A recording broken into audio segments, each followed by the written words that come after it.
The sharp sound of the judge's gavel cut through the low murmur filling the probate courtroom. Sunlight slanted through tall, narrow windows, catching dust that hung in the still air. Every head turned toward the front of the room, and Lila Marlowe sat rigid on the wooden bench, her hands folded tight in her lap. She could feel dozens of eyes digging into her skin, most of them belonging to her own blood relatives. Her father Robert leaned forward in his chair across the aisle, mouth twisted into a cold, mocking smile. He had waited for this exact moment. The attorney finished walking through the basic background of the $2 million estate left behind by Grandma Eleanor, and Robert seized his opening without hesitation. His voice carried loud enough for every person in the packed courtroom to hear. "Let us not pretend what this is really about," he said, gesturing plainly toward Lila. "My daughter walked out on this family 20 years ago.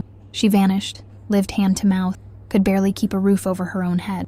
Now the second she hears there is money to grab, she comes crawling back. Ask her, she can hardly cover her own rent. This whole claim is nothing more than greed." A quiet ripple of agreement moved through the rows where aunts, uncles, and distant cousins sat, heads nodded. Some of them whispered to one another, reaffirming the story they had repeated for decades. Layla's throat went dry. She had heard this version of her life told so many times within the family circle, but it felt entirely different having it spoken out loud inside a court of law, entered onto official record for everyone to witness. She wanted to lay out the full truth right there, but her lawyer gave her a small, firm shake of it, warning her against an out. Lila bit down on the inside of her cheek and held her silence. For 20 years, this was who she was. The reckless Ray, the selfish girl who abandoned her family, only reappearing when wealth was up for grabs. No one bothered to check what her actual life had come. No one asked why she left home at 8. Robert sat back, He believed he had won this open round. The narrative was locked in. To his eyes, the case was already dead. All he needed was for the judge to accept the story every relative had long. Judge Hale flipped slowly through the thick stack of case files spread across. Her expression neutral, no hint of bias showing. She turned page after page, scanning exhibits that Robert and his legal team thought held no. The room grew quieter as seconds dragged on. The low whispers died away completely. Robert's smile faded. He expected a quick follow-up question about Lila's engagement, about her history. He did not expect what next. Judge Hale lifted her gaze from documents, looked straight toward Robert and spoke calm, steady tone that echoed through him. "Mr. Marlowe," began, "before we proceed further with your argument regarding your daughter's social state, there are several supplementary attachments included within these filings that your counsel appears to have overlooked. Can you explain to the court why you were unaware of your mother's ongoing private relationship with Lila over the past 6 years?" Complete silence cracked the courtroom. Not a citizen stirred. Robert froze in his seat, his confident composure shattered. The smug certainty he had carried only moments. All around him, family members exchanged confused glances. None of them knew anything about 6 years of private contact between Lila. That piece of history had been kept hidden from. Lila felt her heartbeat hammer. This was the crack in the story everyone accepted. For 2 decades, her family had lived off a convenient lie, and right here in this courtroom, that lie was about to start unraveling. Nothing would go back to the way it had been before this hearing. The heavy wooden door of the courtroom clicked shut behind Lila as she stepped out into the wide, marble-floored hallway. Voices burst loose the second they escaped the judge's formal space. Relatives clustered in small, tight groups, their sharp murmurs bouncing off high ceilings. The question Judge Hale had posed still hung thick in the air, unsettling every assumption they had carried for 20 years. Lila kept her pace steady, her bag slung over one shoulder, hoping she could make it to the elevator before anyone stopped her. She did not get far. Her younger brother Ethan stepped into her path, his shoulders tense, face lined with conflict. At 36, he had spent his whole life sheltered under their father's influence. He had never questioned the stories repeated at every holiday dinner, every family funeral. His tone was soft, not openly hostile, but his words carried the weight of everything Robert had spent years teaching him. "Can we talk for just a minute?" Ethan asked, glancing back toward the crowd of waiting aunts and uncles. "This does not have to turn into something that tears everyone apart. You could walk away from this claim. We can fix things between us." Lila paused, her back pressed against the cool painted wall. Some small, worn-out part of her still wanted to believe reconciliation was possible. For so long, she had dreamed of her family seeing past the runaway label. "It was never my intention to tear this family apart," she told him, keeping her voice low. "Grandma chose to leave me part of her estate. That was her decision, not mine. I am only honoring what she wanted." Ethan shook his head, frustration creeping into his expression. "You cannot really expect us to believe." Dad says you only reconnected with Grandma once you figured out how much money she had. All of this 6-year contact the judgment. How do we know you did not manipulate an old lonely woman? Those words stung deeper than the public mockery inside the courtroom. Lila's jaw. She tried to tell him about the quiet phone calls, the brief weekend visits when Robert and the rest of the family remained completely in. Ethan would not meet us. Every point she made bounced off the wall of pre-existing belief built inside his mind. No amount of calm reasoning would erase decades of repeated. Before Lila could say anything more, several of their aunts closed in. Their expressions were hard. They pushed in, one after another, telling her she should be ashamed for dragging their family name through probate court. They begged her to drop the case for the sake of everyone's peace. None of them asked what Lila herself had gone through when she left home. None of them wanted to hear her side. Overwhelmed, Lila excused herself and hurried toward. She pushed through the glass front doors of the courthouse, and bright afternoon wind. She walked 2 blocks until she reached a small downtown coffee shop, slid into a booth in the far corner, and pulled. She called her best. The second all the tension she had held back threatened. Clara listened gently, while Lila described everything. Robert's public court, the judge's question, then Ethan's plea and the relatives' Clara did not sugar her response. She had watched Lila carry this quiet longing for family approval. They are not going to change their minds because you speak gently to way, Clara said plainly for the phone line. That family narrative too solid. Your father has spent 20 years rewriting your history for everyone. Remember those boxes of letters and bank recs Grandma gave you? That's your real defense, not Lila stared down at the surface of the coffee table. She knew Clara was right, yet hope lingered stubborn at her chest. Part of her still wished with them. Could somehow go back to having the kind of family she sometimes. The courthouse. Robert was ill. He gathered his own legal team in a conference room. Instructions. He told them to file additional witness statement family members, all reinforcing the old story of Lila as celebrity. He intended to paint the judge's question as nothing more than a mission. He would not allow decades of family storytelling. Later that evening, Lila sat in her quiet condo, going over lawyer. A text up on her phone. It was from Robert. His message sounded gentle, conciliatory. He wrote that he hated how ugly they had turned out, that maybe they'd sit down privately, work this whole matter out drama. Reading it made Lila's stomach twist. She understood this was to get her talking, hoping she would slip up and reveal details about her evidence before formally. For a heartbeat flying. Then she set her phone on the kitchen counter. The fantasy of an easy solution faded. She realized it would be no simple fix. She backed down now. Every lie told about her over 20 years challenged. The attorney called. Robert's supplementary family affidavits had admitted to the court. The fight was escalating. There was no turning back. Whatever hope she had held for resolving everything through heart-to-heart family talks was gone. The only path forward lay with the stack of documents Eleanor had left behind, and the slow, unforgiving the legal system.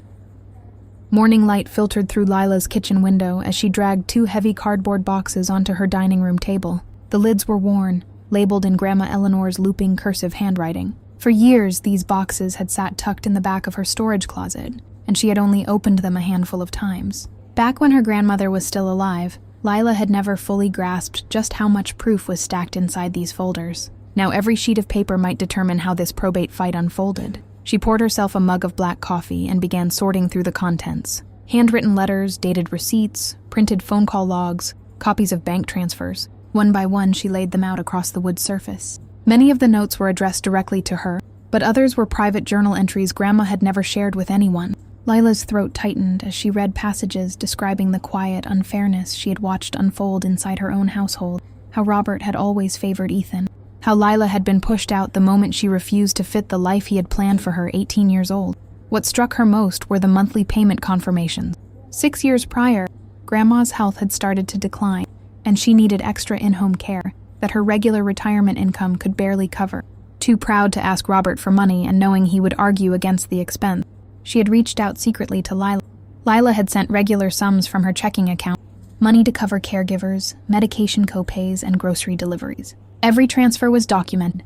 No one in the rest of the family had ever learned a single thing about it. To Robert and all the relatives, Lila had remained the destitute runaway daughter. Lila paused and leaned back in her chair.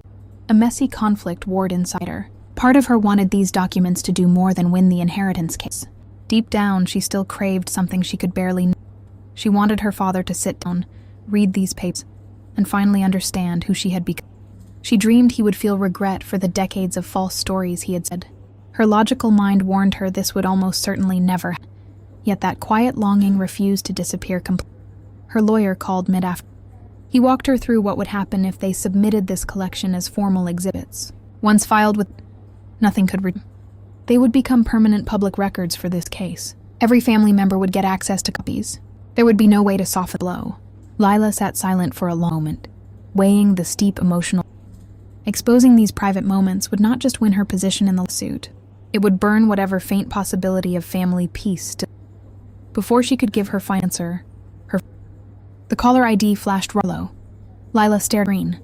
She had expected him to reach out eventually, though none. He answered, keeping her voice neutral, ready for whatever tactic he could use. There was no shouting end. Robert's tone sounded tired, almost wounded, like a man hurt by his own child. I wish none of this had passed, he began softly. This whole court business is tearing our family apart. Can't we just talk this over, just you and me? No lawyers, no paperwork. We could meet somewhere quiet. Maybe we can find an arrangement that... Lila's fingers tightened at her cell phone. It was the trap Claire warned her about. He was not reaching out of genuine remorse. He wanted to talk freely, hoping she would slip and describe exactly what evidence she held before her attorney filed it safely in the court system. If he learned which record to use, he could build counter-arguments ahead of time, cast doubt on Grandma's capacity, question the validity. For several heartbeats, Lila caved. The idea of resolving everything outside courting. To stop showing up to probate hearings, to escape the weight of public judgment. She pictured what it would feel like if her father sinned. But then she thought back to the courtroom, the way he had mocked her inability to pay rent in front of every relative. She remembered Ethan's accusations in the hallway, the aunts pressing her claim. I cannot discuss details over the phone, Lila told him firmly. Anything you want to propose, my lawyer. Robert instantly. The gentle father act fell away. His voice sharpened, cold frustration bleeding through. So that is how it is. You would rather drag all our private family business out into open court than try to fix this between blood? This stopped being a private family matter the day you filed suit against Grandma's will, Lila replied. Call. Her hands shook slightly down. She took a deep breath, her attorney back. She gave him clear permission to prepare every letter, payment record, and journal exhibits. By 5 o'clock that same day, the full set of documents was electronically filed with the probate court. There was no going back. The material could not be erased, hidden. Word spread legal team. When he learned exactly what Lila had submitted, took hold. He understood these files could destroy the narrative for 20 years. That he sat at his kitchen table, go over notes with his own lawyer, fight back. He decided he would dig up old fragments from Lila's teenage years, moments of rebellion long buried, and twist them to paint her as manipulative and calculating. He would cast doubt on Grandma's state of mind during the 6 years. Lila sat alone on her condo balcony as dusk settled over the neighborhood. The papers were now part of the official court record. She had moved from defending herself to actively fighting back, but she knew this victory on a heavy price. Was preparing something new, something designed to wound her where it was most vulnerable, and she had no idea exactly what he planned in the next hearing.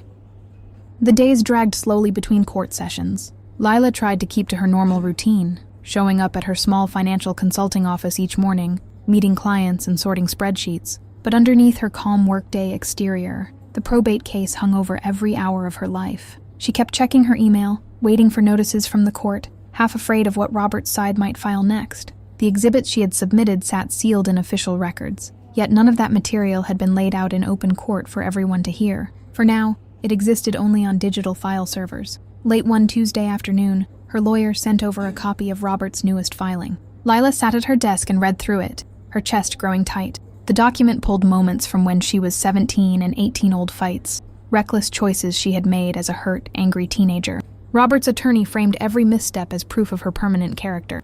They argued Lila had always been self-serving, that her entire adult life was just an extension of that teenage rebellion. They did not mention what had pushed her to run away from home in the first place. No lines about the constant favoritism toward Ethan. No notes about the pressure to follow the path her father had mapped for her. They had stripped all context away. Reading those paragraphs threw Lila off balance. Old insecurity rose up sharp and hot. For a little while, she wondered if Robert might actually believe his own distorted version of events. Had her teenage mistakes permanently defined her in the eyes of her whole family? Doubt gnawed at her. She knew she was not the same girl who stormed out of the house 2 decades before. But could she ever make other people see? That night, she paced her condo floor long after sunset. She thought of even after everything that had happened in the courthouse hall. A thin spark of hope still lingered. Ethan had never seemed cruel, only blinded by everything their father had told. If she could talk to him one-on-one, away from Robert's influence, maybe he would look at the facts with fresh eyes. Maybe he would start to question the family story he had accepted his whole life. Without telling her lawyer or Kara, Lila sent her brother a short text, asking to meet at a quiet neighborhood diner on the edge of. She promised no lawyers, no arguments, just honest conversation. To her surprise, Ethan wrote back. The diner was half empty when Lila arrived the next. Fluorescent lights hummed ahead, coffee pots gurgled behind the counter, and the smell of fried onions hung heavy. Ethan showed up 10 minutes late, wearing a worn work jacket, his face guarded. They sat across from each other in a booth near. At first they talked about safe, trivial things. The weather, traffic, how busy their job had been, neither eager to jump straight into the inheritance. When Lila brought up Grandma and the filed court documents, Ethan's posture. She tried to explain the monthly care payments, the quiet calls, the letters Grandma had written about the unfair treatment inside. She laid everything out as gently as could, hoping to reach some place of. But Ethan kept circling back to the same. He said Grandma had grown lonely and confused in her fears. He repeated Robert's idea that Lila had stepped in and taken advantage of. I want this to stop, everyone, and told her, rubbing a hand across his forehead. I just cannot shake the feeling you are pushing for money. Lila. She had risked this private meeting hoping an ally, but she. No matter what she said, Ethan could not bring himself to diss her. The conversation turned cold. Before they parted, Ethan asked a handful of pointed questions about the exact content of the exhibits. Without thinking, she answered some of them. By the time she realized what she had done, the information was open. They left the diner without reaching common ground. Lila drove heavy-hearted, already suspecting she had made a. 2 days later, her lawyer called, frustration voice. Robert's legal team had submitted another supplementary statement. Large pieces of what Lila had shared during that private diner conversation in it. Ethan had gone straight to their after their talk. Everything she had said was now twisted and used against her. Her private attempt to connect with her brother had supplied ammunition. Lila sat silent on the phone. Shame wrote. She ignored every warning. She had let her desire for one family member to understand her override good judgment. Her lawyer reminded her that anything shared with relative court. There was no way to take that statement back. After ending the call, she texted Clara her mistake. Her best friend did not yet, but her reply was blunt. You wanted to believe Ethan had. But he is still trapped him. Alone in her living room, Lila stared out at the dark on her window. For the first time since the probate battle began, she truly felt isolated. Not trust her brother. Her father was actively weaponizing the past against her. Most of her extended family on Robert's side. She still held Grandma's documents, yet evidence alone might not be enough to cut Cade's old bias. She understood some quiet hour. This fight was no longer about convincing family to love her again. She could not win their approval, no matter what proof she laid before them. From this point forward, she was fighting only for the truth and for honoring what Eleanor had did. Still, with Ethan's testimony now in the official record, held a new advantage. Lila had no idea how much harm this misstep would cause her turn to the courtroom.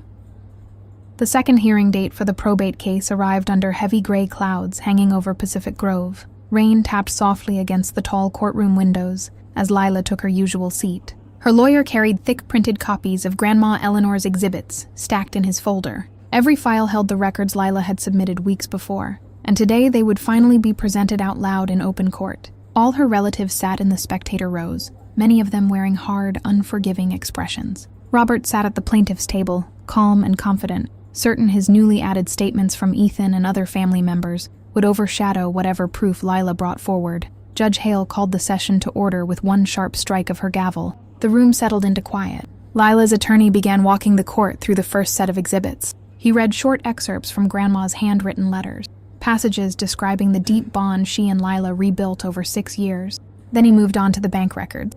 One by one, he laid out the timelines, showing regular monthly transfers sent from Lila's personal checking account straight to the home care agency that looked after Grandma Eleanor. Every payment lined up with periods when Robert believed Lila was broke and struggling just to pay her own rent. A low, surprised murmur rolled across the spectator benches. Several aunts and uncles shifted uncomfortably in their seats. They had spent years repeating the story of Lila as a penniless runaway. Now they listened to hard proof that she had been sending money to support her grandmother all along. Some of them exchanged uncertain glances. The narrative they had trusted for decades was cracking right in front of their eyes. Robert grew visibly agitated. He leaned over and whispered quickly to his lawyer, his jaw tight.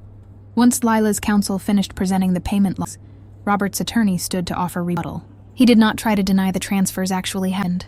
Instead, he shifted the argument entirely. He claimed Lila had only given the money as a calculated tactic, a way to manipulate a fragile, elderly woman into writing her into. He argued Grandma's judgment had been clouded by loneliness, and that Lila had exploited that vulnerability for future financial. When the floor opened for Robert's own testimony, he doubled down on that. His voice rang firm across. My mother was old and confused near the end of life. Lila showed up out of nowhere, tossed small amounts of cash, and convinced her to rewrite everything. None of this would exist if Grandma had been thinking. That line landed like a weight inside Lila's chest. He was not just attacking her character more. He was smearing Grandma Eleanor's memory to protect his own version of truth. Sitting there, listening to him dismiss her grandmother's mentalness, Lila felt the last faint spark of hope for any form of mutual understanding burn completely. She no longer cared whether Robert would ever apologize her. All she wanted was for the court to honor exactly what Grandma. Judge Hale listened carefully, asking pointed questions. She pressed him on why he had never checked on his mother's care arrangements, why he never noticed the regular payments coming into the home care provider. Robert kept deflecting, saying Grandma had insisted on handling her own bill privately, that she never shared those details. He acted as if he held no responsibility to know what was happening under his. Several of the extended family members in the audience wavered. One uncle stared down at his folded hands, avoiding eye contact with Robert. A cousin frowned, quietly head. They could feel the inconsistency in the story, yet almost none dared speak. Years of family loyalty kept them silent. They were unwilling to openly oppose him inside this. During a short mid-hearing recess, Lila stepped in the hallway. One distant found her, keeping her voice low so no one heard her. I never knew about care payments, she whispered. None of us did. I do not know more. Then she hurried away before Robert could spot them talking. Tiny crack, but it proved some relatives were starting to question everything they had been told. Still, no one was ready to stand public side. Outside the courtroom, the judge reviewed the submitted more. She noted that while the payments carried weight, there remained one critical piece of Grandma's estate paperwork that had never court. A sealed supplementary declaration, tucked inside the original will file. It had been filed alongside the main documents before Grandma passed away, untouched. Robert's face twisted it. He had known the sealed document existed, yet he had worked hard to keep it forward. He tried to argue it held no real relevance. Judge Hale overruled his hesitation.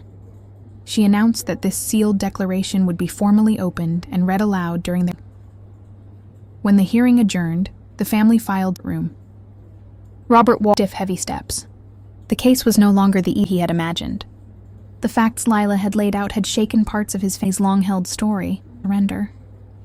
He was already mentally building new arguments to discredit whatever that day. Lila left the courthouse with her lawyer, walking out on rain. The evidence she had fought so hard to preserve was finally on public record, but far from won. Robert would do whatever he could to undermine words. No one in that room could predict exactly what the document would reveal, or how completely it might change everything. The next court date hung over her, heavy and unavoidable.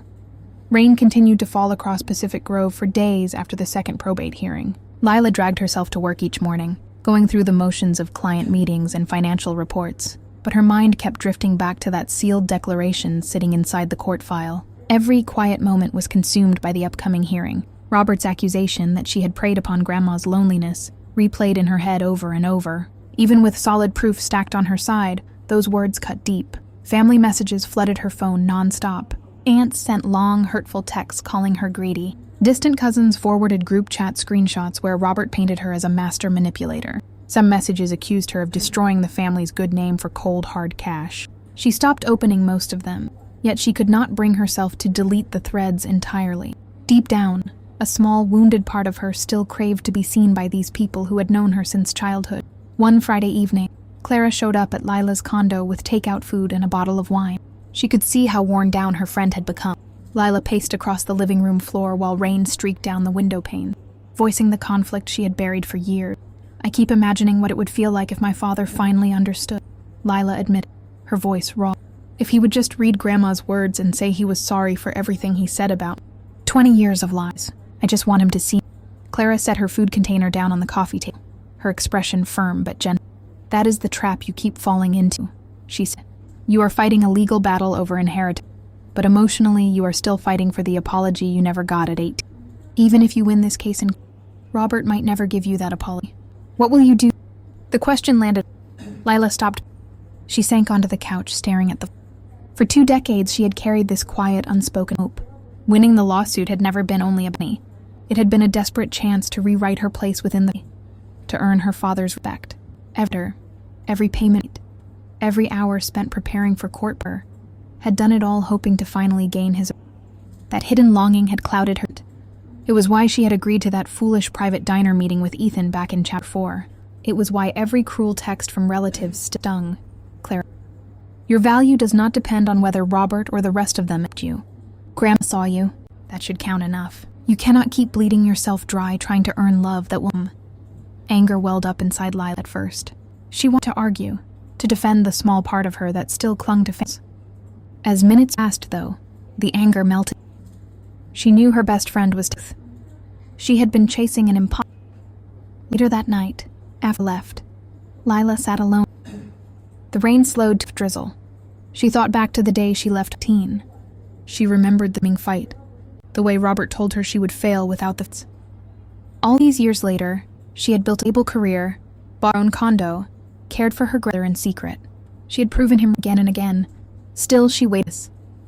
She pulled out her phone and scrolled through old text threads from her father and her. She read their harsh words last time. Then she muted a family group chat. She would no longer let their opinions live rent-free. This did not dropping the case.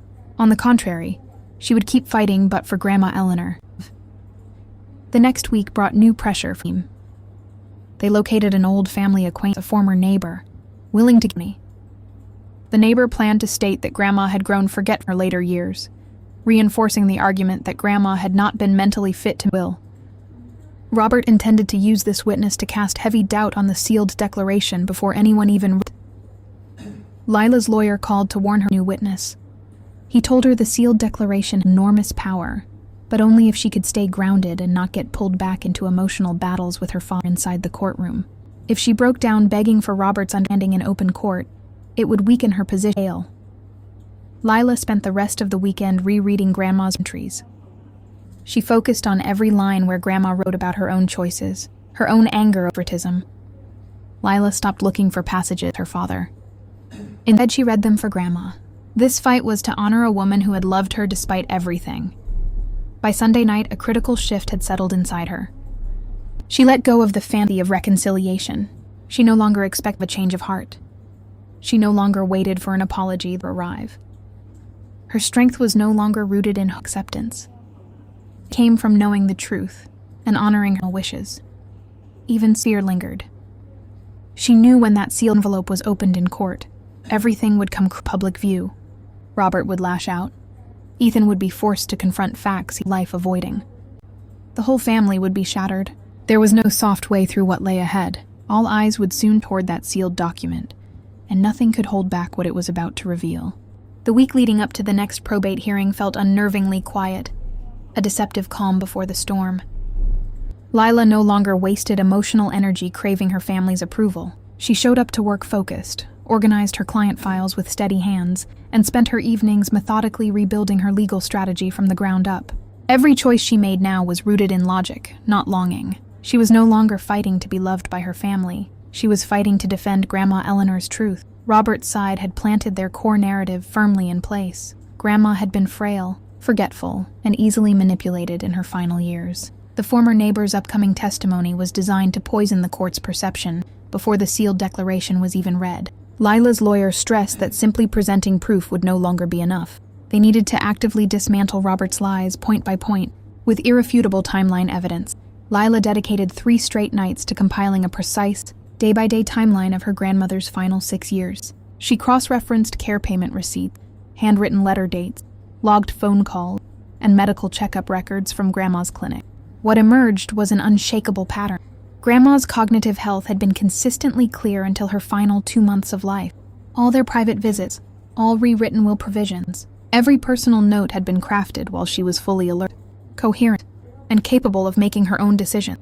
The deeper Lila dug, the more she uncovered Robert's blatant inconsistency. He'd repeatedly claimed Grandma had handled all her own bills privately to avoid family interference, but court filings proved he'd never asked for updates on her care, never reviewed her medical statements, never contributed a single dollar to her monthly expense. He painted himself as a devoted, unaware, but the timeline exposed his deliberate neglect. On the morning before the hearing, Robert made a critical misstep that played directly into Lila's hand. He texted several family members a long, confident message, claiming Lila's entire case would crumble once the neighbor testified. He swore the sealed declaration was nothing more than the product of a confused elderly woman, and the judge would dismiss it entirely. One conflicted distant cousin screenshot the text and sent it anonymously to Lila's lawyer. It was unfiltered proof of Robert's biased agenda. He was not a concerned family member seeking justice. He was a man determined to invalidate his own mother's choices to protect his pride and preferred inheritance. When Lila's lawyer shared the screenshot with her, she felt no anger, only quiet resolve. For 20 years, Robert had controlled every family. Now he was leaving his own line writing, handing her the exact leverage she needed to flip the case. Evening, Lila took a long walk through her neighborhood as the coastal breeze cooled the tension lingering west. She thought about the girl who'd fled home at 18, broken and convinced she was unlovable to her. That girl had spent 2 decades craving validation. The woman she was now no longer. She had built a stable life, integrity, and a truth no lie. The next day, the courtroom atmosphere was taut with all seats were filled. Robert sat upright at his table, smug and composed, ready to let his witness dismantle. Ethan sat beside him, his expression vacant and conflicted, no longer fully convinced of his words, but still too afraid. The former neighbor took the stand and delivered testimony, describing small moments of Grandma's forgetfulness in her final months. She painted a gentle but damning picture of an elderly woman vulnerable to outside influence. Robert's lawyer pressed hard on the point, urging the judge to dismiss all late-life amendments to the will as well. Then Lila's lawyer stood. He did not argue with the neighbor's observations. Instead, he pulled out the verified medical timeline clinic records.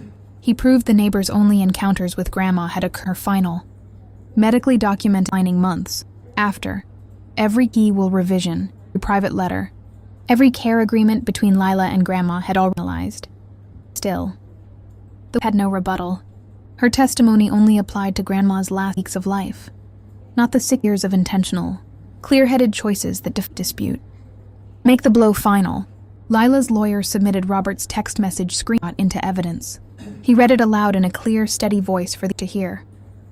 Every relative in the audience froze. Robert's confident facade cracked instantly, his face flushed red with embarrassment and rage. For the first time in the entire case, he was caught openly manipulating the family narrative and prejudging Everett. Judge Hale noted the submission with a sharp Robert. No verbal comment, but her body language spoke volumes. She saw the bias, the deception, the deliberate misreacts. By the end of the hearing, the power dynamic shifted entirely. Robert's offense had collapsed completely. His witness was discredited. His private sabotage messages were public record, and his decades-long lie was unraveling could control. As court adjourned, lightly from her seat, she did not glance at her or her brother. She didn't seek anyone's approval. She simply gathered her exit. Robert stared daggers at her back, his earlier confidence replaced by riddled panic. He knew his carefully constructed family myth was dying, and he knew the sealed declaration, still unread, still waiting, would be the final blow that could destroy everything he 20 years building. The aftermath of the last hearing lingered heavy over the entire Marlowe family for days. Robert's embarrassing text message was now official court evidence, and every relative who had once blindly sided with him could no longer ignore his clear bias. The unified family front that had shamed Lila for 20 years was quietly splintering apart. Whispers circulated in private group chats, hesitant questions replacing the confident judgment that had defined their attitude toward Lila for decades. Robert knew his reputation within the family was fraying fast, and he grew desperate to regain control of the case. 2 days after the hearing, his legal team reached out to Lila's attorney with an official settlement offer. The terms were deliberate and humiliating. Robert proposed giving Lila a small, one-time cash payout, far less than her rightful share of Grandma's estate, in exchange for 3 non-negotiable conditions. She would have to sign a formal document, admitting she had misled and manipulated Grandma, publicly withdraw all her evidence, and issue a written apology to the family for causing division. When Lila read the settlement terms, she felt no anger, only cold clarity. This was not a peace offering. It was a final attempt to salvage Robert's crumbling narrative. He would rather pay her off than let the sealed declaration be read in open court. He would force her to label herself the villain to preserve his perfect family image, even if it meant lying under legal documentation. Her lawyer advised her carefully. Settling would end the conflict immediately. No more court dates, no more family harassment, no more public scrutiny. But it would permanently brand her as the greedy, manipulative daughter Robert had always claimed she was. All of Grandma's quiet efforts to reconnect with her, all the years of secret care and loyal companionship, would be erased by a single signature. Lila rejected the offer within 10 minutes. No amount of money was worth undoing the truth. That evening, Ethan texted her asking to meet alone in the courthouse parking lot before the next hearing. Reluctantly, Lila agreed. She knew their last private meeting had backfired horribly, but a small part of her still wanted to hear what her brother had to say, now that their father's lies were exposed. The parking lot was quiet, dusk settling over the empty rows of cars. Streetlights flickered on one. Ethan appeared tense, his shoulders hunched, guilt written clearly across his face. For the first time since the case began, he spoke openly about it. "I've been replaying," he admittedly, staring at the asphalt beneath feet. The text Dad sent the family, the neighbor's testimony falling apart, the payments. "I know I've been blind. I just always thought Dad was protecting our family. I never realized he was just protecting." Lila listened silently, surprised by his honesty, but his next words revealed the full weight. "I believe you now," he said, voice shaky. "But I can't stand him. Not fully. He's all I've ever had growing up. I can't watch our whole family collapse publicly. I'm Scylla. I want the stop, but I don't have the courage to bring." His confession was bittersweet. Lila finally had the acknowledgement she had once craved her brother, but it came with no alliance, no support. Ethan would no longer actively love father, but he would not end her either. He would remain neutral, trapped in the middle, too afraid to disrupt the only family structure. Before going away, Ethan revealed Robert's final. Dad's found an old juvenile evaluation from 18. The court counselor's notes from right after you left home. He's going to submit it to the judge. He's going to argue your adolescent emotional state defines character today, that you're still unstable, still selfish. Lila's ran cold. She had expected financial attacks, character smears, twisted statements, but she had completely forgotten about that old. It was the last card left to play, a decades-old snapshot of her teenage pain weaponized to destroy her. When she went that night, Lila reviewed every piece of her own evidence final time. She knew Robert's lack was hollow, rooted in teenage trauma and truth, but she also knew it would stir doubt in the court's eyes. Old records carried weight, even when text. Her lawyer confirmed the stiffer. Robert had nothing left to lose. If the sealed declaration was read after the juvenile evaluation was submitted, the judge would have 2 comparatives to weigh. The broken teenage girl Robert paints as the loyal, present granddaughter Lila. Lila spent the night grounding facts. She was no longer the scared, angry 18-year-old who ran fair home. She was the woman who had cared for grandmother in secret, who had built a life alone, who had preserved the truth whenever. By dawn, she would not settle. She would not back down. She would face Robert's weapon head-on. Temporary truces, altered family lines, all chances of quiet resolution gone. The battlefield was fully set. Robert's weapon was revealed. The family divide was permanent, and the sealed declaration waited to be unveiled. The final confrontation is now inevitable. The morning of the final probate hearing arrived bright and unforgiving. sharp California sunlight flooding the Pacific Grove courtroom through floor-to-ceiling windows. Every seat was packed. Extended relatives filled the spectator benches, their faces tight with anticipation and quiet dread. Word had spread through the family grapevine that Robert was pulling out his last weapon, and that the long-sealed Parental declaration would finally be read aloud in open court. No one planned to miss the day the family's 20-year-old lie either crumbled or hardened forever. Robert sat rigid at the plaintiff's table, his jaw set, his hands folded tight atop his legal folder.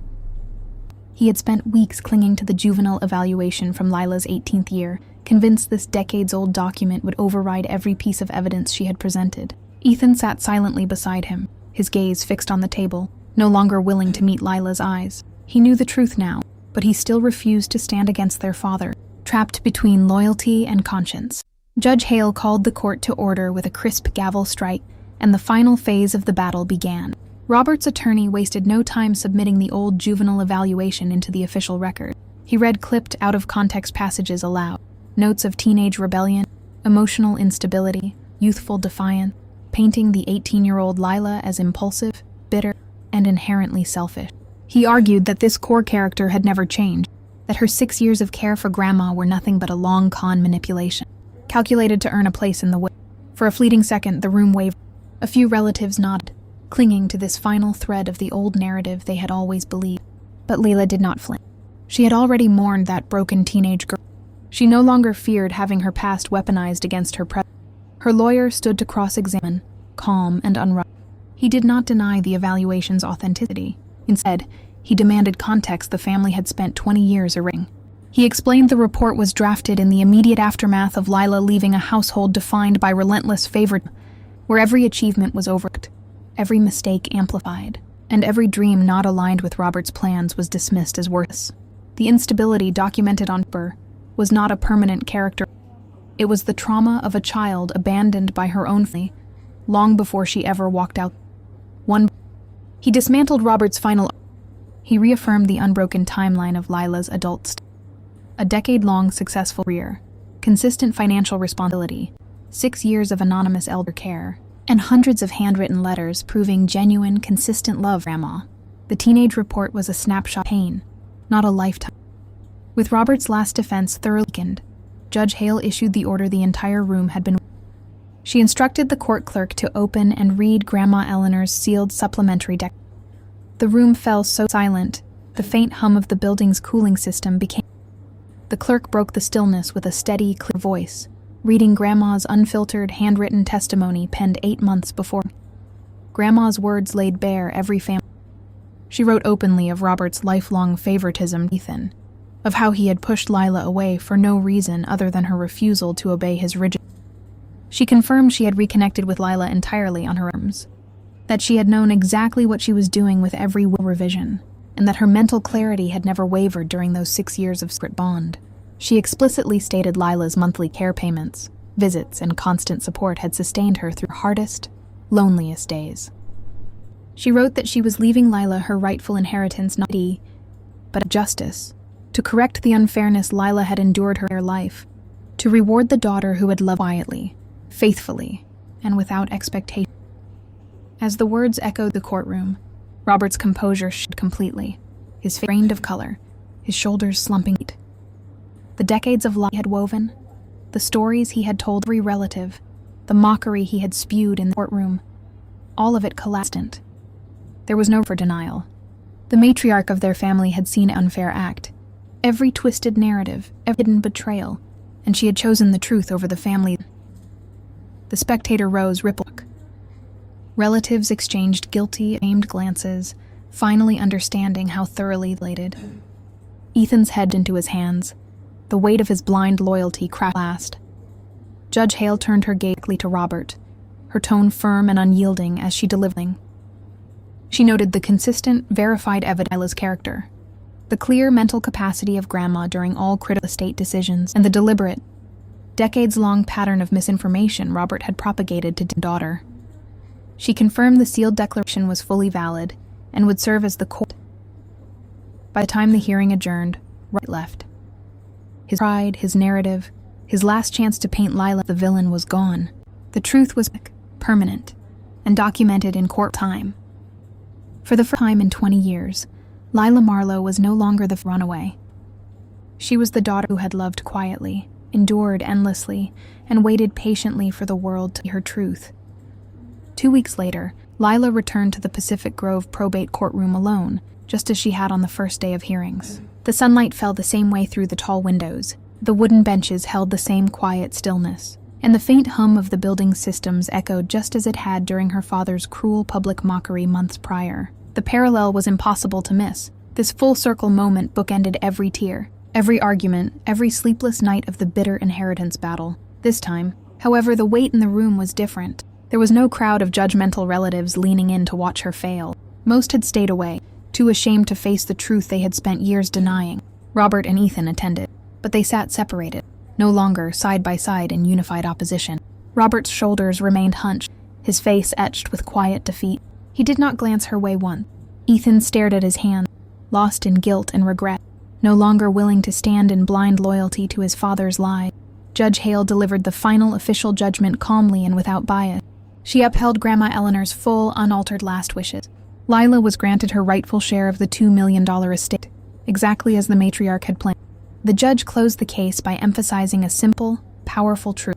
Family legacy was not built on blood, gossip, or lifelong favoritism. It was built on presence, loyalty, and quiet love, the very virtues Lila had embodied for 20 unacknowledged years. The gavel struck one final time. The case was closed.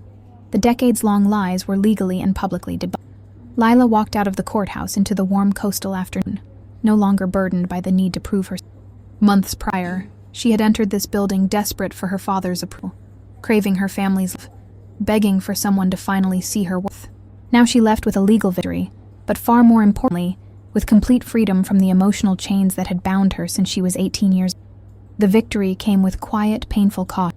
Most of her extended family continued to distance themselves, unwilling to confront their own complicity in spreading false narratives. They would never apologize, never acknowledge the harm they had caused. Robert remained He never reached out, never offered a single word of regret for mocking her, for twisting her, for robbing her of 2 decades of familial. Lila accepted this without.